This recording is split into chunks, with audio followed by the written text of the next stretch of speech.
कल्पना कीजिए आप किसी बड़े ऑफिस के अंदर बैठे हैं। मीटिंग चल रही है और हर कोई अपनी राय दे रहा है। तभी एक व्यक्ति धीरे से बोलता है और उसका कहा हुआ हर कोई मान लेता है। ऐसा क्या था उसकी बात में जिसने सबको मना लिया?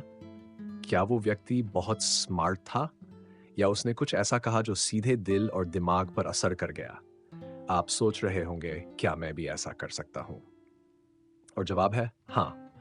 आज हम एक ऐसी किताब के बारे में बात करेंगे जो आपको ये कला सिखाएगी।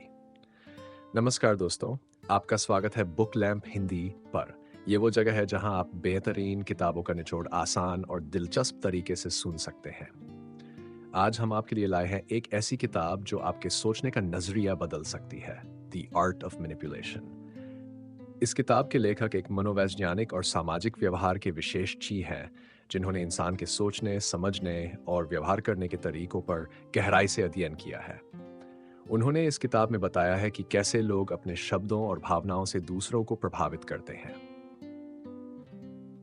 द आर्ट ऑफ मैनिपुलेशन एक ऐसी किताब है जो आपको सिखाएगी कि इंसानों को बेहतर तरीके से समझा जाए, उनकी भावनाओं को महसूस किया जाए और उनसे सही तरीके से संवाद किया जाए। इस किताब को क्यों पढ़ें, सुने? क्या आप कभी ऐसा महसूस करते हैं कि आपकी बातों का असर कम हो जाता है? क्या आप चाहते हैं कि लोग आपकी बातों को गंभीरता से लें? क्या आप अपनी पर्सनल और प्रोफेशनल लाइफ में बेहतर बनना चाहते हैं? तो ये किताब आपके लिए है। इस किताब को सुनने से आप प्रभावी संवाद करना सीखेंगे, लोगों की मानसिकता को समझने के तरीके जानेंगे, अपनी बात मनवाने की कला में निपुण हो जाएंगे। क्या मिलेगा आपको इस ऑडियो बुक से? यह किताब केवल किसी को मैनिपुलेट करने के लिए नहीं है, बल्कि यह सिखाती है कि कैसे सही तरीके से दूसरों से संवाद करें, उनकी भावनाओं को समझें और नैतिकता के साथ प्रभावशाली बने। तो दोस्तों, इस वीडियो को अंत तक देखिए और इस अद्भुत किताब की हर सीख को अपने जीवन में उतारिए। बुक लैंप हिंदी पर हम आपके लिए ऐसी ही और भी शानदार किताबें लाते रहेंगे। चलिए इस सफर की शुरुआत करते हैं। पहला चैप्टर, इंसानी मनोविज्ञान का जादू। चैप्टर 1, प्रभाव का मनोविज्ञान। कल्पना कीजिए आप एक छोटे शहर के बाजार में घूम रहे हैं। एक गली के कोने पर एक मिठाई की दुकान है। दुकानदार हर ग्राहक को गर्मजोशी से भैया जी, आपकी पसंद की मिठाई तैयार है कहकर स्वागत करता है। आप वहां मिठाई खरीदने का बिल्कुल इरादा नहीं रखते, लेकिन उसकी बातों और मुस्कान का ऐसा असर होता है कि आप न केवल मिठाई खरीदते हैं बल्कि घर जाकर भी उसकी तारीफ करते हैं। सोचिए, ऐसा क्यों हुआ? क्या उस दुकानदार ने आपको मजबूर किया? नहीं, उसने बस प्रभाव डालने की कला का इस्तेमाल किया। अब सवाल यह है, क्या आप भी लोगों पर ऐसा सकारात्मक प्रभाव डाल सकते हैं? जी हाँ, कर सकते हैं। और यही सीखने के लिए हम आज बात करेंगे द आर्ट ऑफ मैनिपुलेशन, किताब के पहले अध्याय की। नमस्कार दोस्तों, आज हम बात कर रहे हैं एक ऐसी किताब की जो आपको सिखाएगी कि इंसानी दिमाग कैसे काम करता है और कैसे आप दूसरों के साथ अपने संबंधों को और बेहतर बना सकते हैं। द आर्ट ऑफ मैनिपुलेशन सिर्फ दूसरों पर प्रभाव डालने की बात नहीं करती, बल्कि ये सिखाती है कि कैसे आप अपनी बातें सही तरीके से पहुंचाकर दूसरों को प्रेरित कर सकते हैं। इस अध्याय में आपको क्या मिलेगा? यह अध्याय आपको यह समझने में मदद करेगा कि 1, लोग किस तरह से सोचते हैं और निर्णय लेते हैं, कौन से मानसिक ट्रिगर उन्हें प्रभावित करते हैं, कैसे छोटी छोटी बातें भी बड़े बदलाव ला सकती हैं। मानव मस्तिष्क एक जटिल मशीन है। जब भी आप किसी से बात करते हैं तो आपके शब्द, आपकी आवाज का लहजा और यहाँ तक कि बॉडी लैंग्वेज भी सामने वाले पर असर डालती है। उदाहरण के तौर पर, अगर आप किसी को धन्यवाद कहते हैं और आपकी आवाज में सच्चाई झलकती है, तो वह व्यक्ति आपकी बात को ज्यादा गंभीरता से लेता है। लेकिन सवाल यह है कि यह सब होता कैसे है? इसका जवाब छिपा है मानव मनोविज्ञान में। मानव व्यवहार के महत्वपूर्ण तत्व, उदाहरण के साथ। पहला, ध्यान खींचना। लोगों का ध्यान खींचना सबसे पहला कदम है। जैसे कि अगर आप किसी पार्टी में जाते हैं और वहां कोई व्यक्ति एक दिलचस्प कहानी सुनाता है, तो लोग तुरंत उसकी तरफ आकर्षित हो जाते हैं। दूसरा, विश्वास बनाना। बिना विश्वास के आप किसी पर प्रभाव नहीं डाल सकते। उदाहरण के लिए, अगर आप किसी दोस्त से मदद मांगते हैं तो वह तभी आपकी मदद करेगा जब उसे आप पर विश्वास होगा। तीसरा, भावनाएं जगाना। इंसान के फैसले अक्सर दिमाग से कम और दिल से ज्यादा लिए जाते हैं। अगर आप किसी की भावनाओं को सही तरीके से समझते हैं और उसे अपने शब्दों में शामिल करते हैं तो आपका संदेश ज्यादा असरदार बनता है। मान लीजिए आप किसी से कोई काम करवाना चाहते हैं। सबसे पहले उसकी भावनाओं और सोच को समझें। फिर उससे एक ऐसा रिश्ता बनाएं जहां उसे लगे कि आप उसकी भलाई चाहते हैं। और अंत में अपनी बात को सरल, ईमानदार और सकारात्मक तरीके से पेश करें। इस अध्याय ने हमें सिखाया कि प्रभाव डालने के लिए सबसे पहले इंसान को समझना जरूरी है। ये सिर्फ बातों का खेल नहीं है। ये एक कला है जो आपके शब्दों, भावनाओं और व्यवहार में झलकनी चाहिए। तो दोस्तों, ये तो था पहला अध्याय, लेकिन ये सफर यहीं खत्म नहीं होता। इस किताब में और भी गहरे राज छिपे हैं जो आपके जीवन को बदल सकते हैं। तो बने रहिए बुक लैंप हिंदी के साथ, और अगले अध्याय में जानेंगे कि कैसे शब्दों की ताकत से दुनिया बदली जा सकती है। चैप्टर 2, मानव व्यवहार को समझना। क्या आपने कभी सोचा है कि कुछ लोग इतने सहज तरीके से दूसरों के दिल में जगह बना लेते हैं, जबकि कुछ लोग लाख कोशिशों के बाद भी अपने विचार सही से व्यक्त नहीं कर पाते? ऐसा क्यों होता है? असल में इसका जवाब छिपा है एक गहरी सच्चाई में। हर इंसान अलग होता है। अगर आप दूसरों को समझने की कोशिश करें, तो आप ना सिर्फ उनके साथ बेहतर तालमेल बिठा पाएंगे, बल्कि अपनी बात भी उनके दिल तक पहुंचा पाएंगे। और यही समझना है हमें इस अध्याय में मानव व्यवहार को गहराई से जानना। यह अध्याय आपको सिखाएगा इंसानों की सोच और भावनाओं के पीछे की वजह, उनकी आदतों और प्रतिक्रियाओं को पढ़ने के तरीके, और कैसे आप इस ज्ञान का उपयोग अपने व्यक्तिगत और पेशेवर जीवन में कर सकते हैं। हर इंसान का व्यवहार उसके अनुभवों, भावनाओं और सोचने के तरीके पर निर्भर करता है। उदाहरण के लिए, अगर एक बच्चा बार बार डांट खाने के बाद शांत हो जाता है, तो बड़े होकर भी वह किसी दबाव वाली स्थिति में खुद को पीछे खींच लेता है। वहीं एक ऐसा व्यक्ति जिसे हमेशा प्रोत्साहन मिला हो, वह जीवन में नई चुनौतियों को खुले दिल से अपनाता है। मानव व्यवहार को समझने के 3 मुख्य पहलू हैं। 1. भावनाओं का प्रभाव। हर इंसान के फैसलों में भावनाओं की बड़ी भूमिका होती है। उदाहरण, जब आप किसी को एक प्यारी मुस्कान के साथ धन्यवाद कहते हैं, तो वह व्यक्ति आपकी बात को ज्यादा सकारात्मक रूप से लेता है। 2. प्रतिक्रिया के पैटर्न। इंसान की प्रतिक्रियाएं उसकी आदतों और अनुभवों से बनती हैं। मान लीजिए एक सहकर्मी हर बार आलोचना सुनने के बाद नाराज हो जाता है। इसका मतलब है कि उसे आलोचना सहने में कठिनाई होती है। अगर आप इसे समझ जाएं, तो आप अपनी बात को इस तरह कह सकते हैं कि वह उसे आसानी से स्वीकार करे। आवश्यकताओं और इच्छाओं को समझना। हर व्यक्ति के व्यवहार के पीछे उसकी जरूरतें और इच्छाएं होती हैं। उदाहरण, अगर कोई हमेशा तारीफ की उम्मीद करता है, तो इसका मतलब है कि वह अपने आत्मविश्वास को बढ़ाने के लिए बाहरी समर्थन पर निर्भर है। मानव व्यवहार को समझना एक सुपर पावर की तरह है। अगर आप बिजनेस में हैं, तो ये ज्ञान आपको ग्राहकों की जरूरतों को समझने और उनकी समस्याओं का हल निकालने में मदद करेगा। अगर आप किसी रिश्ते में हैं, तो यह आपको अपने साथी की भावनाओं और जरूरतों को बेहतर तरीके से समझने देगा। एक बार एक स्कूल टीचर ने अपनी क्लास में सभी बच्चों से कहा, जो लोग कक्षा में सबसे अच्छा प्रदर्शन करेंगे, उन्हें एक बड़ा इनाम मिलेगा। परिणाम क्या हुआ? कुछ बच्चे डर के मारे मेहनत करने लगे, जबकि कुछ ने इसे एक प्रेरणा के रूप में लिया। इससे पता चलता है कि हर इंसान का व्यवहार उसकी सोच और भावनाओं पर निर्भर करता है। इस अध्याय में हमने सीखा कि अगर आप दूसरों के व्यवहार को समझते हैं, तो आप उनके साथ बेहतर संवाद कर सकते हैं। यह ना सिर्फ आपके रिश्तों को मजबूत बनाता है, बल्कि आपको एक प्रभावी व्यक्ति भी बनाता है। तो दोस्तों, यह था मानव व्यवहार को समझने का अध्याय, लेकिन सफर अभी लंबा है। अगले अध्याय में जानेंगे कि कैसे शब्दों का सही इस्तेमाल लोगों के दिल और दिमाग पर गहरा असर डाल सकता है। तो जुड़े रहिए बुक लैंप हिंदी के साथ। चैप्टर 3, शब्दों की ताकत। क्या आप जानते हैं कि एक साधारण सा शब्द किसी का दिन बना सकता है या बिगाड़ सकता है? जरा सोचिए, अगर आपको कोई कहे आप बहुत अच्छे इंसान हैं, तो आपके चेहरे पर मुस्कान आ जाती है। और अगर कोई कहे आपसे कुछ नहीं होगा, तो क्या होता है? मन ठहर सा जाता है। शब्दों की ताकत ऐसी है कि वे किसी की जिंदगी बदल सकते हैं। लेकिन सवाल यह है, क्या आप अपने शब्दों की ताकत को पहचानते हैं? इसी सवाल का जवाब जानने के लिए हम आज चर्चा करेंगे द आर्ट ऑफ मैनिपुलेशन के 3रे अध्याय की शब्दों की ताकत। आज हम बात करेंगे कि कैसे हमारे शब्द सही तरीके से इस्तेमाल किए जाए तो वे चमत्कार कर सकते हैं, और अगर इन्हें गलत तरीके से कहा जाए, तो ये किसी के जीवन पर नकारात्मक असर भी डाल सकते हैं।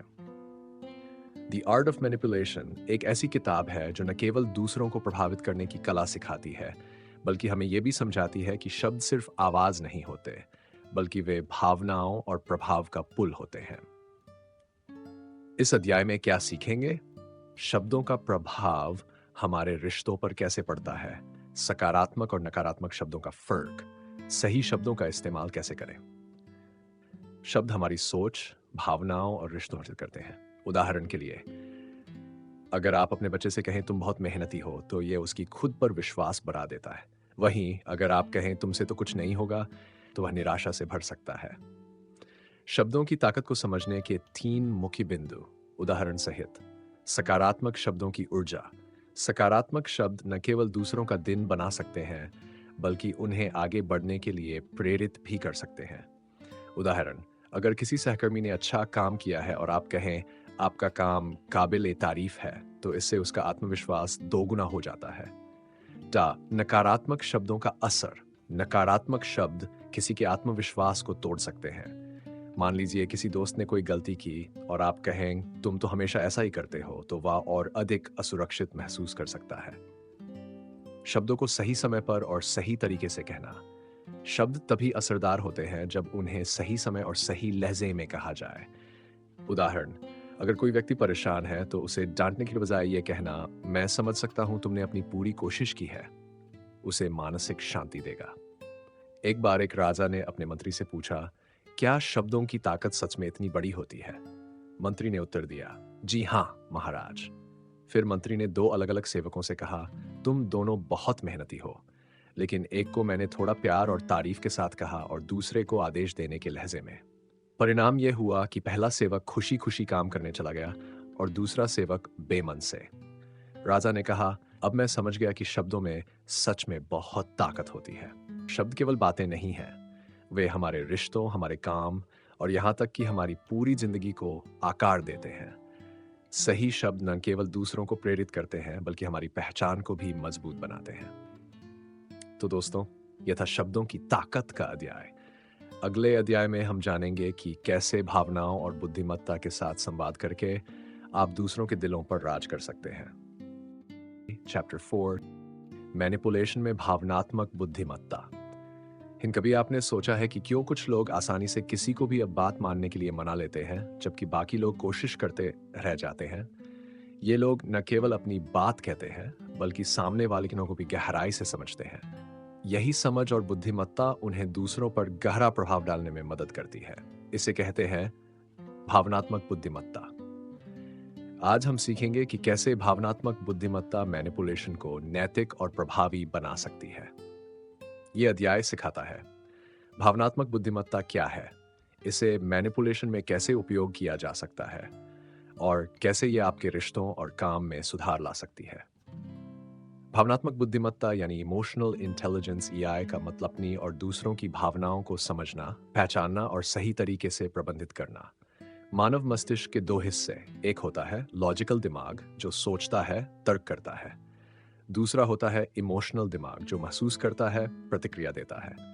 जब आप केवल तर्क से बात करते हैं तो सामने वाला आपकी बात समझ सकता है, लेकिन जब आप उसकी भावनाओं को भी छूते हैं तो वह आपकी बात मानने के लिए प्रेरित होता है। भावनात्मक बुद्धिमत्ता के 5 मुख्य स्तंभ, उदाहरण सहित समझिए। 1, स्वयं की जागरूकता, अपनी भावनाओं को पहचानना और समझना। उदाहरण, अगर आप किसी पर गुस्सा कर रहे हैं तो खुद को रोकें और सोचें कि गुस्से की वजह क्या है। दूसरा, भावनाओं को नियंत्रित करना, अपनी भावनाओं को सही तरीके से व्यक्त करना। उदाहरण, अगर आपका कोई सहकर्मी गलती करता है तो उसे डांटने के बजाय उसकी गलती को सुधारने का तरीका बताना ज्यादा प्रभावी होगा। तीसरा, खुद को और दूसरों को प्रेरित करना। उदाहरण, तुमने अच्छा प्रयास किया है, अगले बार और बेहतर करोगे। यह कहने से सामने वाला उत्साहित महसूस करेगा। चौथा, सहानुभूति, दूसरों की भावनाओं को समझना और उनका सम्मान करना। उदाहरण, अगर कोई परेशान है, मैं समझ सकता हूं कि आप कैसा महसूस कर रहे हैं, उसे बेहतर महसूस कराएगा। 5वां, सामाजिक कौशल, अच्छे संवाद और तालमेल के साथ रिश्तों को मजबूत बनाना। उदाहरण, किसी से बात करते समय उसकी बात को ध्यान से सुनना और जवाब देना। एक बार की बात है, एक मैनेजर की टीम में सभी लोग परेशान थे। मैनेजर ने सबको एक-एक करके बुलाया और उनकी बात सुनी। उसने उनके नज़रिए को समझा और उन्हें भरोसा दिलाया कि उनकी समस्याओं का हल निकाला जाएगा। परिणाम यह हुआ कि पूरी टीम फिर से खुश होकर काम करने लगी। यह है भावनात्मक बुद्धिमत्ता की ताकत। मैनिपुलेशन में भावनात्मक बुद्धिमत्ता का उपयोग। जब आप मैनिपुलेशन के दौरान भावनात्मक बुद्धिमत्ता का उपयोग करते हैं, तो आप सामने वाले को बेहतर समझ पाते हैं, अपनी बात को प्रभावी तरीके से रख पाते हैं, रिश्तों को मजबूत बनाते हैं। तो इस अध्याय का निष्कर्ष यह है कि भावनात्मक बुद्धिमत्ता केवल मैनिपुलेशन के लिए नहीं है, बल्कि ये जीवन के हर क्षेत्र में सफलता की कुंजी है। यह सिखाती है कि केवल तर्क से नहीं, बल्कि भावनाओं से जुड़े रहकर आप दूसरों पर गहरा और सकारात्मक प्रभाव डाल सकते हैं। तो दोस्तों, यह था भावनात्मक बुद्धिमत्ता का अध्याय। अगले अध्याय में हम जानेंगे कि कैसे शब्दों और भावनाओं को मिलाकर आप लोगों की सोच और निर्णय पर असर डाल सकते हैं। चैप्टर 5, विश्वास और तालमेल बनाना। जरा सोचिए, आपने किसी से पहली बार मुलाकात की और कुछ ही मिनटों में वह आप पर इतना भरोसा करने लगा कि उसने अपनी निजी बातें आपके साथ साझा कर ली। दूसरी तरफ भी हो सकता है, आप किसी से मिले और आपको लगे कि वह इंसान बिल्कुल भरोसेमंद नहीं है। यानी विश्वास और तालमेल किसी भी रिश्ते की नींव है। लेकिन सवाल यह है, कैसे बनाया जाए यह विश्वास? और सबसे जरूरी बात, कैसे इस विश्वास को बनाए रखा जाए? आज हम इसी पर बात करेंगे द आर्ट ऑफ मैनिपुलेशन के 5वें अध्याय में। यह अध्याय आपको सिखाएगा विश्वास और तालमेल क्यों जरूरी है, इसे बनाने के सरल और प्रभावी तरीके, और कैसे यह आपको दूसरों के साथ जुड़ने में मदद करता है। विश्वास कोई एक दिन में नहीं बनता। यह एक लंबी प्रक्रिया है जिसमें ईमानदारी, समझ और सही इरादे की जरूरत होती है। रिश्तों में तालमेल का मतलब है सामने वाले को यह महसूस कराना कि आप उनकी परवाह करते हैं और उन्हें समझते हैं। विश्वास और तालमेल बनाने के 5 आसान तरीके। पहला, सुनना सबसे बड़ा गुण है। सामने वाले की बात को ध्यान से सुने। उदाहरण, जब कोई दोस्त अपनी समस्या साझा कर रहा हो तो बीच में टोकने या सलाह देने के बजाय पहले उसकी बात पूरी होने दें। यह उसे महसूस कराएगा कि आप उसकी बातों को महत्व देते हैं। दूसरा, ईमानदारी, ऑनेस्टी। सच्चे रहें और दिखावा करने से बचें। उदाहरण, अगर आप किसी से वादा करते हैं तो उसे निभाने की कोशिश करें। अगर किसी कारणवश वादा पूरा न हो सके तो उसे स्पष्ट रूप से बताएं। तीसरा, समानता, फाइंडिंग कॉमन ग्राउंड। हर व्यक्ति उन लोगों से जुड़ाव महसूस करता है जिनके विचार, रुचियां या अनुभव उससे मिलते जुलते हैं। उदाहरण, अगर कोई व्यक्ति किताबों का शौकीन है और आप भी किताबें पढ़ते हैं तो इसी विषय पर बातचीत शुरू करें। चौथा, सहानुभूति दिखाना। दूसरों की भावनाओं को समझने की कोशिश करें। उदाहरण, अगर कोई सहकर्मी किसी गलती के कारण परेशान है तो उसकी मदद करने के बजाय पहले उसकी भावनाओं को समझें और कहें, मैं समझ सकता हूं कि यह कितना कठिन हो सकता है। पांचवा, विश्वसनीयता बनाए रखें। आपका व्यवहार लगातार भरोसेमंद होना चाहिए। उदाहरण, अगर आप किसी के साथ समय पर मिलने का वादा करते हैं तो हमेशा समय पर पहुंचें। यह सामने वाले को आपके प्रति विश्वास दिलाएगा। एक बार की बात है, एक व्यापारी ने अपनी दुकान के ग्राहकों से कहा, हमारे उत्पाद सबसे अच्छे हैं। लेकिन जब ग्राहक ने शिकायत की तो व्यापारी ने उसकी समस्या पर ध्यान नहीं दिया। कुछ ही दिनों में उस व्यापारी का व्यापार ठप हो गया क्योंकि उसने विश्वास खो दिया। दूसरी ओर, एक और व्यापारी ने ग्राहकों की समस्याओं को सुना, उनका समाधान किया और यह सुनिश्चित किया कि ग्राहकों को हमेशा अच्छी सेवा मिले। नतीजा, उसका व्यापार दिन ब दिन बढ़ता गया। यह कहानी हमें सिखाती है कि विश्वास और तालमेल बनाना किसी भी रिश्ते में सफलता की कुंजी है। विश्वास और तालमेल का प्रभाव, रिश्ते मजबूत बनते हैं, लोग आपसे जुड़ाव महसूस करते हैं और सबसे जरूरी, आप एक प्रभावी और प्रेरक इंसान बन जाते हैं। विश्वास और तालमेल सिर्फ शब्दों या दिखावे से नहीं बनता। यह आपके विचारों, भावनाओं और ईमानदारी का मिश्रण है। अगर आप दूसरों के साथ सच्चा और ईमानदार रहेंगे तो लोग न केवल आप पर भरोसा करेंगे बल्कि आपके साथ एक मजबूत रिश्ता भी बनाएंगे। अगले अध्याय में हम जानेंगे कि कैसे छोटे छोटे संकेत और शरीर की भाषा मैनिपुलेशन में बड़ी भूमिका निभाते हैं। चैप्टर 6, मनाने की सूक्ष्म कला। आपने सोचा है कि कैसे कुछ लोग दूसरों को बिना ज़बरदस्ती किए अपने विचारों से सहमत करवा लेते हैं? वे किसी को पूरी तरह से अपनी बात मानने के लिए कैसे प्रेरित करते हैं? क्या ये सिर्फ शब्दों का खेल है या इसके पीछे कोई गहरी सोच और कला छिपी है? आज हम बात करेंगे द आर्ट ऑफ मैनिपुलेशन के 6 अध्याय के बारे में, मनाने की सूक्ष्म कला। यह अध्याय आपको सिखाएगा मनाने की कला का महत्व, मनाने के प्रभावी तरीके और कैसे सूक्ष्म रूप से आप दूसरों को अपनी बात समझा सकते हैं।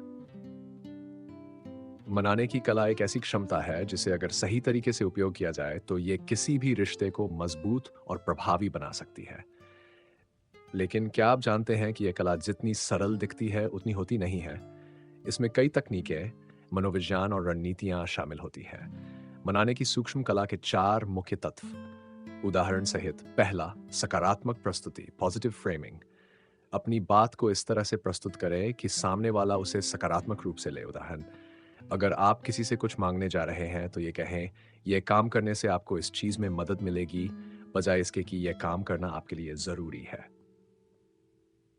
दूसरा, समानता दिखाना, मिररिंग। सामने वाले की बॉडी लैंग्वेज, आवाज या व्यवहार को हल्के फुल्के तरीके से आईने जैसा प्रतिबिंबित करना जिसे वह सहज महसूस करता है। उदाहरण, अगर आप किसी से बात कर रहे हैं और वह थोड़ा धीमे बोल रहा है तो आप भी धीरे धीरे बोलने लगें। ये उसे आपके साथ जुड़ा हुआ महसूस कराएगा। तीसरा, समझ और सहमति एंड अग्रीमेंट। जब आप किसी की बात को ध्यान से सुनते हैं और सहमति दिखाते हैं तो वह आसानी से आपको अपनी बात मानने के लिए राजी हो जाता है। उदाहरण, अगर किसी मित्र ने कहा, मुझे लगता है कि हमें इस प्रोजेक्ट पर और समय देना चाहिए, तो आप कह सकते हैं, मैं समझता हूं और मुझे लगता है कि इससे हम बेहतर परिणाम हासिल करेंगे। चौथा, प्रशंसा और मान्यता एंड रिकग्निशन। सामने वाले की सफलता, विचार या प्रयासों की सराहना करें। इससे वह आपसे जुड़ा हुआ महसूस करता है। उदाहरण, आपने बहुत अच्छा काम किया है, मैं इससे प्रभावित हूं। ये एक छोटे से वाक्य से उसे आपके पक्ष में कर सकता है। इसको एक कहानी से समझने की कोशिश करते हैं। एक बार एक नेता अपने समुदाय के लोगों को एक महत्वपूर्ण निर्णय के बारे में मनाने के लिए आया। उसने किसी को सीधे तौर पर आदेश देने की बजाय उन्हें यह समझाया कि यह निर्णय किस तरह से उनके और उनके परिवार के लिए फायदेमंद होगा। साथ ही उसने उनकी सोच को समझते हुए उनके दृष्टिकोण का सम्मान किया और उनकी चिंता को दूर किया। नतीजा यह हुआ कि सभी लोग उसके साथ सहमत हो गए और निर्णय को समर्थन दिया। यह कहानी हमें सिखाती है कि मनाने की कला में सूक्ष्मता और समझ की आवश्यकता होती है। मनाने की कला का प्रभाव, यह हमें दूसरों से जुड़ने और उनकी मदद पाने में सक्षम बनाती है। यह किसी भी संघर्ष को सुलझाने और सहमति प्राप्त करने का एक प्रभावी तरीका है। और सबसे महत्वपूर्ण, यह हमें अच्छे रिश्ते बनाने में मदद करती है। अध्ययन का निष्कर्ष यह निकलता है कि मनाने की कला केवल शब्दों का खेल नहीं है, बल्कि यह दूसरों के दृष्टिकोण को समझने और एक सामंजस्यपूर्ण संवाद स्थापित करने की प्रक्रिया है। अगर आप ये कला सही तरीके से सीख जाते हैं तो आप किसी भी स्थिति में दूसरों को अपनी बात मनाने के लिए प्रभावी रूप से प्रेरित कर सकते हैं। तो दोस्तों, यह था मनाने की सूक्ष्म कला का अध्याय। अगले अध्याय में हम जानेंगे कि कैसे दिमागी खेल और रणनीतियां मैनिपुलेशन के तरीके को और प्रभावी बना सकती है। चैप्टर 7, नॉन वर्बल कम्युनिकेशन में माहिर होना। कभी आपने सोचा है कि आप किसी से एक शब्द भी नहीं बोलते, फिर भी वह व्यक्ति आपकी भावनाओं को समझ जाता है? यह सब होता है नॉन वर्बल कम्युनिकेशन के कारण। हमारे शरीर की भाषा, चेहरे के हाव भाव, आंखों का संपर्क और यहाँ तक कि हमारी आवाज की टोन, ये सभी बातें बिना शब्दों के हमें एक दूसरे से जोड़ती हैं। तो आज हम द आर्ट ऑफ मैनिपुलेशन के 7वें अध्याय के बारे में बात करेंगे, नॉन वर्बल कम्युनिकेशन में माहिर होना। यह अध्याय आपको सिखाएगा नॉन वर्बल कम्युनिकेशन की शक्ति, इसे समझने और प्रभावी रूप से उपयोग करने के तरीके, कैसे ये मैनिपुलेशन में मददगार हो सकता है। हमारे शब्द केवल आधे संदेश को व्यक्त करते हैं, बाकी का काम हमारे शरीर की भाषा, हमारी आंखों और हमारी मुद्रा करती है। नॉन वर्बल कम्युनिकेशन का मतलब है वह सारी बातें जो हम बिना बोले केवल अपने हाव भाव, इशारों और शरीर की भाषा से व्यक्त करते हैं।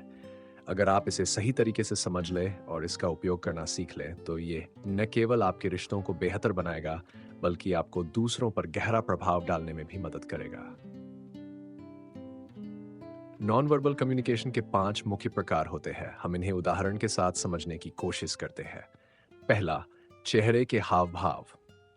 हमारे चेहरे पर हर भावना का इजहार होता है। खुशी, दुख, गुस्सा, चिंता और भी बहुत कुछ। उदाहरण, अगर आप किसी से बातचीत कर रहे हैं और आपका चेहरा घबराया हुआ या गुस्से से भरा हुआ है, तो ये सामने वाले को आपके असमंजस या नाराजगी का संदेश देगा, भले ही आप शब्दों से कुछ और ही कह रहे हों। दूसरा, आंखों का संपर्क। आंखों का संपर्क विश्वास, ध्यान और दिलचस्पी को व्यक्त करता है। उदाहरण, अगर आप किसी से बात कर रहे हैं और उसकी आंखों में सीधे देखें, तो वह व्यक्ति महसूस करेगा कि आप उसे पूरी तरह से सुन रहे हैं और उसका सम्मान कर रहे हैं। तीसरा, शरीर की मुद्रा। आपके शरीर की मुद्रा ये बताती है कि आप किसी स्थिति में कितने सहज हैं। उदाहरण, अगर आप किसी से बातचीत करते वक्त हाथ बांधकर खड़े होते हैं, तो सामने वाला इसे अनजाने में नकारात्मक संकेत के रूप में ले सकता है, क्योंकि यह बंद और बचाव की मुद्रा होती है। चौथा, आवाज की टोन। आपकी आवाज का स्वर, उसकी ऊंचाई, गति और जोड़ आपके शब्दों से कहीं अधिक महत्वपूर्ण होता है। उदाहरण, अगर आप किसी से गुस्से में बात करते हैं, तो शब्द चाहे जो भी हो, लेकिन आपकी आवाज से सामने वाला यह समझ जाएगा कि आप नाराज हैं। पांचवा, शारीरिक दूरी ऑक्सीमिक्स। आप और सामने वाला एक दूसरे के कितने पास खड़े होते हैं, यह भी बहुत कुछ कहता है। उदाहरण, जब आप किसी से बहुत करीब खड़े होते हैं, तो वह महसूस कर सकता है कि आप उसे बहुत ज्यादा नजदीकी से देख रहे हैं, जबकि थोड़ी दूरी बनाए रखना अधिक आरामदायक होता है। दूसरी कहानी से समझते हैं। एक बार एक व्यापारिक बैठक में एक टीम लीडर ने अपने प्रोजेक्ट को प्रस्तुत किया। उसने शब्दों से तो सब कुछ सही कहा, लेकिन उसका चेहरा, आवाज की टोन और शरीर की मुद्रा निराशाजनक थी। वहीं दूसरी ओर उसके सहयोगी ने अपने प्रोजेक्ट को प्रस्तुत करते वक्त न केवल शब्दों से, बल्कि सकारात्मक चेहरे के हाव भाव, दृढ़ आंखों के संपर्क और खुले शरीर की मुद्रा से अपनी बात कही। नतीजा यह हुआ कि सबने उसके प्रोजेक्ट को ज्यादा पसंद किया, क्योंकि उसका नॉन वर्बल कम्युनिकेशन ज्यादा प्रभावी था। यह कहानी हमें सिखाती है कि नॉन वर्बल कम्युनिकेशन की शक्ति शब्दों से कहीं अधिक होती है। नॉन वर्बल कम्युनिकेशन का प्रभाव कुछ इस प्रकार है कि यह आपके संदेश को और अधिक प्रभावी बनाता है। यह आपके आत्मविश्वास और भरोसे को दिखाता है। यह सामने वाले को यह महसूस कराता है कि आप उनकी परवाह करते हैं और उन्हें समझ रहे हैं। नॉन वर्बल कम्युनिकेशन शब्दों से ज्यादा प्रभावी हो सकता है अगर आप इसे सही तरीके से समझें और उपयोग करें। यह एक शक्तिशाली उपकरण है जो आपके विचारों और भावनाओं को बिना बोले सामने वाले तक पहुंचाता है। तो दोस्तों, यह था नॉन वर्बल कम्युनिकेशन का अध्याय।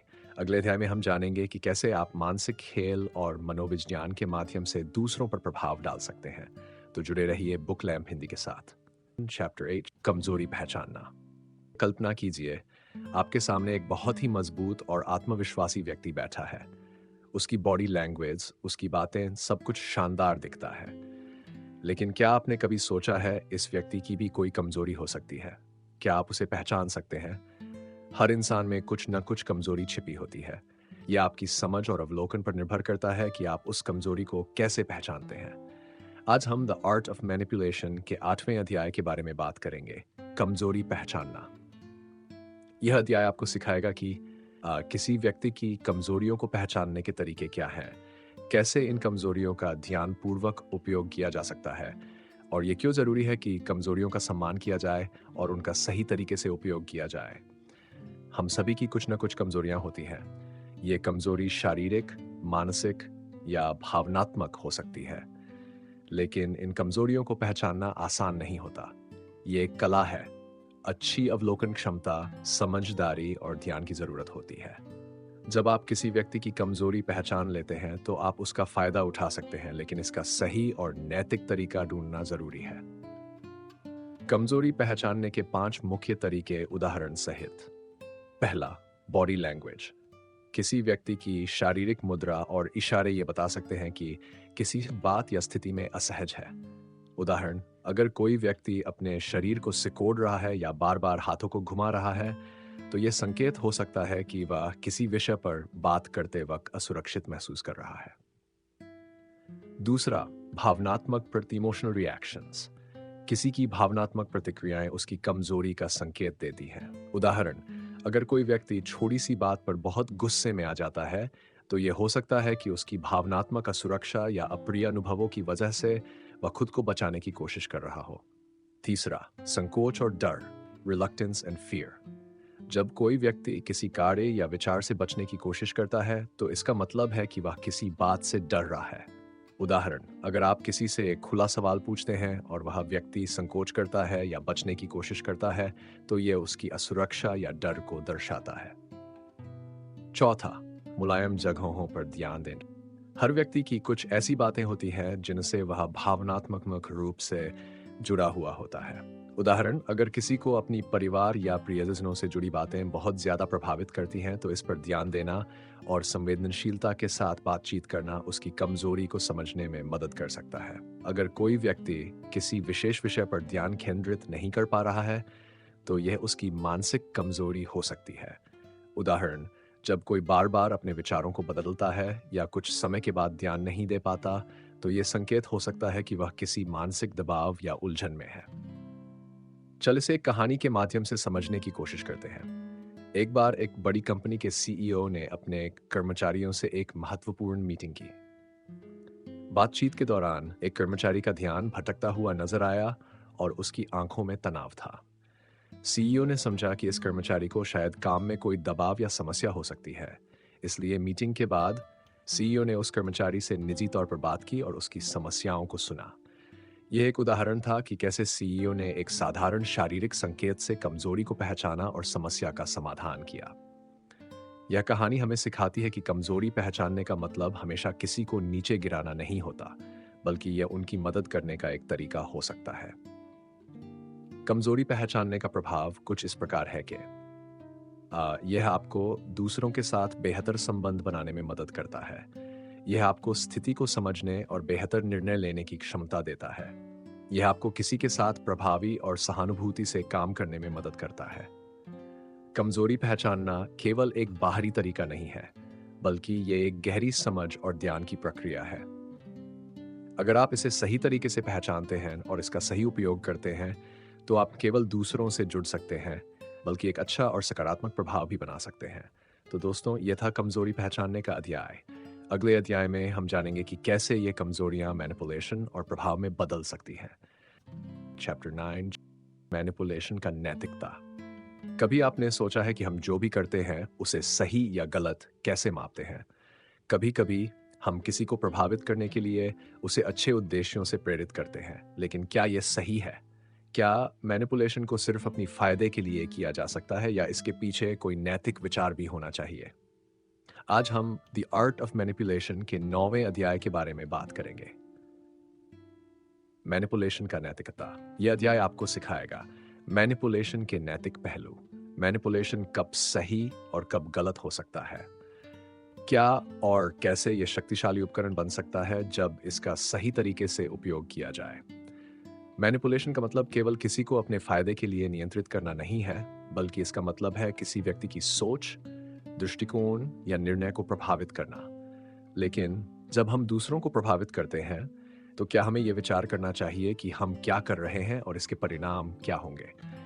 नैतिकता का सवाल यह है कि क्या हम अपनी शक्ति का उपयोग अच्छाई के लिए कर रहे हैं या केवल अपने फायदे के लिए दूसरों का फायदा उठा रहे हैं? मैनिपुलेशन के नैतिक पहलू। पहला, ईमानदारी। मैनिपुलेशन के दौरान सबसे महत्वपूर्ण बात यह है कि हम ईमानदार रहें। जब हम किसी को प्रभावित करते हैं, तो हमें यह सुनिश्चित करना चाहिए कि हमारी मंशा सही हो। उदाहरण, अगर आप किसी को प्रभावित कर रहे हैं ताकि वह आपके साथ मिलकर अच्छा काम कर सके, तो यह सकारात्मक मैनिपुलेशन है। लेकिन अगर आप केवल अपनी स्वार्थी इच्छाओं को पूरा करने के लिए उसे प्रभावित करते हैं, तो यह गलत हो सकता है। दूसरा, मैनिपुलेशन का एक नैतिक तरीका यह है कि हम किसी व्यक्ति को अपनी बात मानने के लिए पूरी सहमति से प्रेरित करें। उदाहरण, अगर आप किसी को उसकी समस्या के बारे में समझाने की कोशिश कर रहे हैं और वह खुद अपने निर्णय पर पहुंचता है, तो यह सही मैनिपुलेशन है। लेकिन अगर आप उसे दबाव डालकर मनवाते हैं, तो यह गलत हो सकता है। तीसरा, प्रभाव की सकारात्मकता एक्ट। मैनिपुलेशन का उपयोग हमेशा दूसरों की भलाई के लिए किया जाना चाहिए। उदाहरण, किसी को प्रेरित करना कि वह अपनी सेहत का ध्यान रखे, ये एक सकारात्मक प्रभाव डालने वाला मैनिपुलेशन हो सकता है। लेकिन अगर आप किसी को केवल अपने फायदे के लिए प्रभावित कर रहे हैं, तो ये नैतिक नहीं है। चौथा, अन्य लोगों की इज्जत, रिस्पेक्ट फॉर अदर्स। मैनिपुलेशन करते वक्त हमें दूसरे व्यक्ति की इज्जत और उनके फैसले का सम्मान करना चाहिए। उदाहरण, अगर आप किसी को किसी निर्णय के लिए प्रभावित कर रहे हैं, तो उसे निर्णय लेने का पूरा हक देना चाहिए। दबाव डालना या उसकी इज्जत को कम करना नैतिक रूप से गलत है।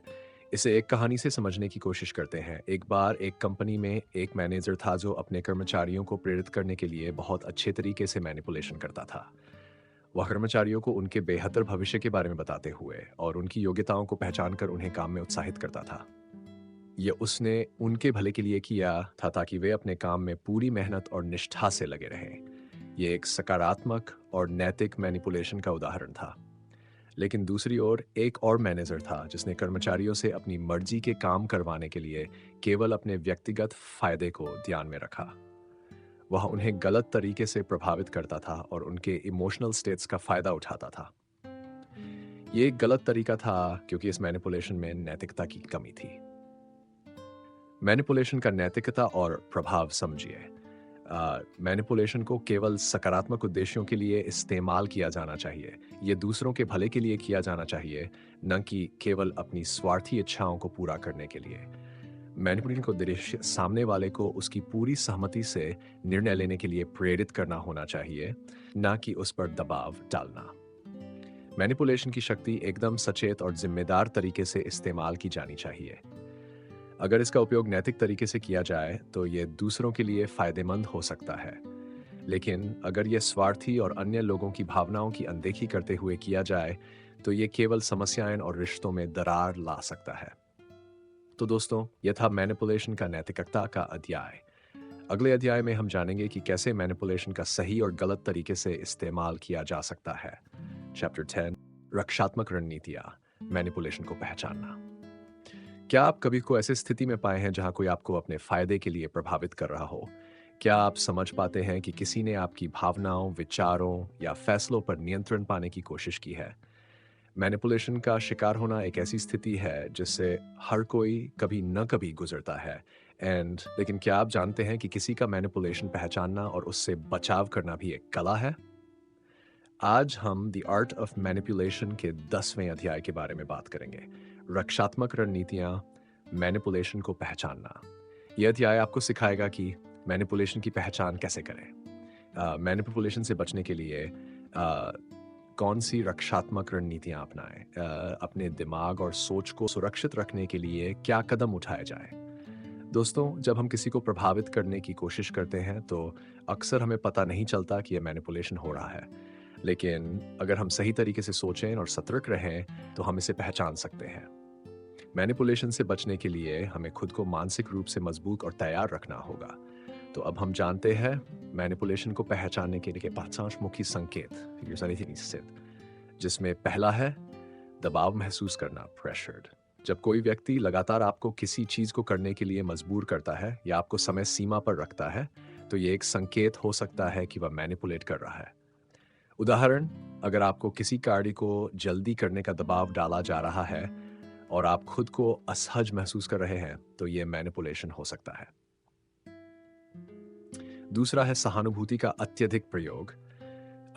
कभी कभी लोग आपको सहानुभूति दिखाकर आपकी भावनाओं को नियंत्रित करने की कोशिश करते हैं। उदाहरण, अगर कोई लगातार आपको अपनी परेशानियों के बारे में बताकर आपके निर्णय को प्रभावित करने की कोशिश करता है, तो वह मैनिपुलेशन हो सकता है।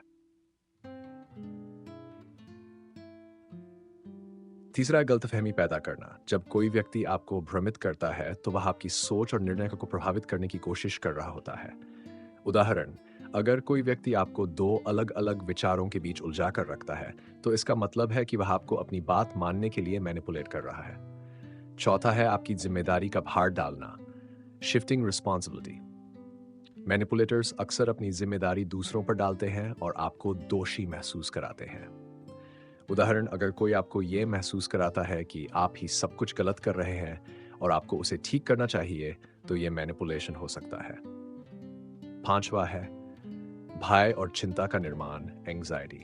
किसी को डराकर या चिंता पैदा करके उसे नियंत्रित करना मैनिपुलेशन का एक सामान्य तरीका है। उदाहरण, अगर कोई आपको बार बार यह कहता है कि यदि आपने उनका कहना नहीं माना तो कोई बड़ा नुकसान हो सकता है, तो यह मैनिपुलेशन का एक तरीका है।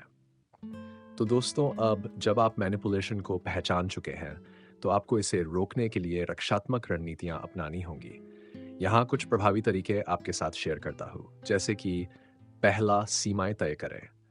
सेट बाउंड्रीज सबसे पहला कदम है अपने आप को सीमित करना। जब आप जानते हैं कि कोई मैनिपुलेट कर रहा है, तो आपको अपनी सीमाएं तय करनी चाहिए और उन्हें पार करने की अनुमति नहीं देनी चाहिए। उदाहरण, अगर कोई आपको बिना सोचे समझे मदद करने के लिए कहता है, तो आप अपनी सीमाएं स्पष्ट रूप से बता सकते हैं। दूसरा, सुनिए लेकिन सोचिए, बट थिंक। मैनिपुलेशन के दौरान अक्सर दबाव डाला जाता है। जब आप सुनते हैं तो सोचें और समझें कि क्या आपको ये निर्णय अपनी सहमति से करना चाहिए या कोई आपको प्रभावित करने की कोशिश कर रहा है। उदाहरण, किसी भी निर्णय से पहले खुद से पूछे, क्या यह सही है? तीसरा, स्पष्टता और संचार। जब आप किसी मैनिपुलेटर से बात करते हैं, तो साफ साफ और स्पष्ट रूप से अपने विचारों और फैसलों को व्यक्त करें। उदाहरण, अगर आपको किसी व्यक्ति से कुछ महत्वपूर्ण निर्णय पर बात करनी है, तो सुनिश्चित करें कि आप अपनी बात बिना घुमा फिरा कर सीधे तरीके से रखें। चौथा, दूसरों से सलाह लें। Seek advice from others. अगर आप अनश्योर हैं कि आपको मैनिपुलेट किया जा रहा है, तो किसी विश्वसनीय व्यक्ति से सलाह लें। उदाहरण, यदि आपको लगता है कि आपके फैसले पर दबाव डाला जा रहा है, तो किसी दोस्त या परिवार से सलाह लें। पांचवा, अपने इमोशंस को पहचानें। Recognise your emotions. अपनी भावनाओं पर ध्यान दें। अगर आपको किसी बात पर असहजता या गुस्सा महसूस हो रहा है, तो इसका मतलब हो सकता है कि कोई आपको प्रभावित कर रहा है। उदाहरण, अगर किसी व्यक्ति की बातें आपको मानसिक रूप से थका देती हैं, तो ये संकेत हो सकता है कि वह मैनिपुलेट कर रहा है। इसे एक कहानी से समझते हैं। मान लीजिए एक ऑफिस में एक कर्मचारी था जिसे हमेशा अपने बॉस से जल्दी जल्दी काम करने का दबाव मिलता था। एक दिन उसे एहसास हुआ कि बॉस जानबूझकर उसे बिना समय दिए काम पर दबाव डाल रहे थे ताकि वह जल्दी से कार्य पूरा करे। उसने अपने आप से कुछ सवाल किए और अपनी सीमाएं तय की। अब वह अपने बॉस से खुले तौर पर बात करता है और अपना समय लेकर काम करता है, जिससे उसने मैनिपुलेशन को पहचान कर उसे बेअसर कर दिया। रक्षात्मक रणनीतियों का प्रभाव समझे। ये आपको मानसिक रूप से मजबूत बनाता है, आपको किसी भी मैनिपुलेटिव स्थिति से बाहर निकलने की क्षमता देता है। ये आपके आत्मविश्वास को बढ़ाता है और आपको अपने निर्णयों में पूर्ण स्वतंत्रता मिलती है। मैनिपुलेशन एक ऐसी स्थिति हो सकती है जिससे हम रोज गुजरते हैं, लेकिन अगर हम उसे पहचानने और उससे बचने की सही रणनीतियां अपनाते हैं तो हम उसे काबू कर सकते हैं। रक्षात्मक रणनीतियां हमें अपने आप को सुरक्षित रखने में मदद करती हैं और हमें बेहतर तरीके से अपने निर्णय लेने की क्षमता देती है। तो दोस्तों, यह था मैनिपुलेशन को पहचानने और उससे बचने का अध्याय। चैप्टर 11, प्रभाव में आत्मविश्वास की भूमिका। क्या आपने कभी सोचा है कि कुछ लोग हमेशा दूसरों को अपने पक्ष में कैसे कर लेते हैं? क्या ऐसी कोई विशेष चीज है जो उन्हें दूसरों से अलग बनाती है? जवाब है आत्मविश्वास। आज हम द आर्ट ऑफ मैनिपुलेशन के 11वें अध्याय के बारे में बात करेंगे, प्रभाव में आत्मविश्वास की भूमिका। यह अध्याय आपको सिखाएगा कि आत्मविश्वास और प्रभाव के बीच संबंध क्या होता है। मैनिपुलेशन और परसुएजन में आत्मविश्वास कैसे काम करता है, आत्मविश्वास को बढ़ाने के आसान तरीके जो आपको प्रभावी बना सकते हैं। सुनते हैं कि जो व्यक्ति खुद पर विश्वास करता है वह दूसरों को भी प्रभावित कर सकता है। लेकिन क्या आपने कभी यह सोचा है कि इसका मतलब क्या है? आत्मविश्वास एक ऐसी शक्ति है जो न केवल आपके आत्मसम्मान को बढ़ाती है, बल्कि दूसरों के साथ आपके रिश्ते भी मजबूत करती है।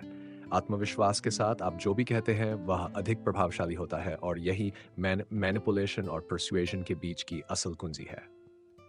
आत्मविश्वास और प्रभाव के बीच संबंध। आत्मविश्वास मैनिपुलेशन में सबसे महत्वपूर्ण तत्वों में से एक है।